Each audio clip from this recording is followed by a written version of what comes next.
Good evening, and thank you for joining us on this Wednesday night.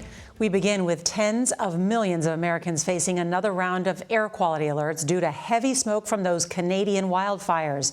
Residents across 17 states, from Iowa to New York and as far south as the Carolinas, are being urged to take precautions, especially for those with underlying medical conditions. Look at these pictures. I mean, some big cities are issuing warnings for people to limit their time outdoors or wear masks to minimize potential health risks. Elsewhere, brutal heat is bearing down on more than a dozen states across the South. Today, about 76 million Americans experienced feels-like temperatures above 100 degrees. And in Texas, the extreme heat is causing roads to buckle. At least 13 people have died. All this comes as long lines at U.S. airports are finally starting to move again following days of travel nightmares caused by severe weather. We have team coverage tonight. CBS's Adriana Diaz will start us off from the windy city turned smoky city of Chicago. Good evening, Adriana.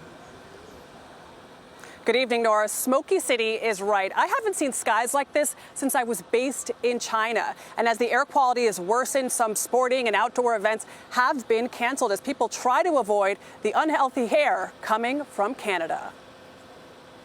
So this is Detroit, Michigan. Thick smoke is once again choking the Midwest and Northeast.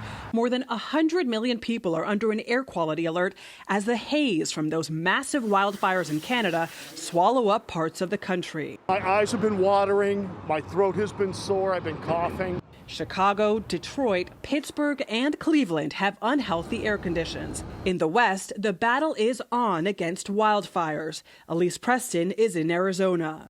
Crews are monitoring hot spots in areas like where this burn-scarred hill is. Triple-digit temperatures, dry brush, and these windy conditions have firefighters ready to launch an aerial attack on the Diamond Fire.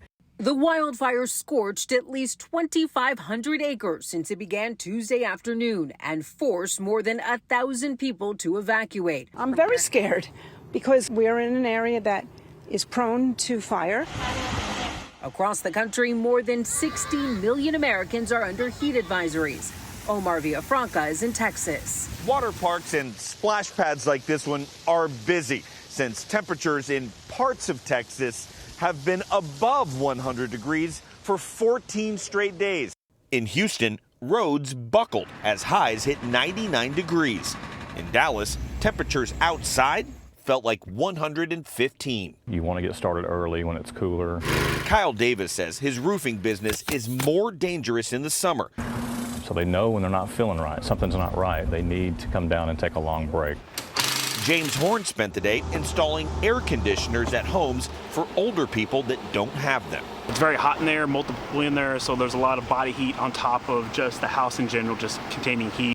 Back here in Chicago, the mayor is asking people to avoid outdoor activities until the air quality improves.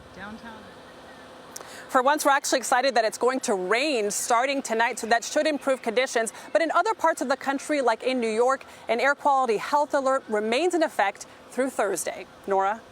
Adriana Diaz, thank you very much.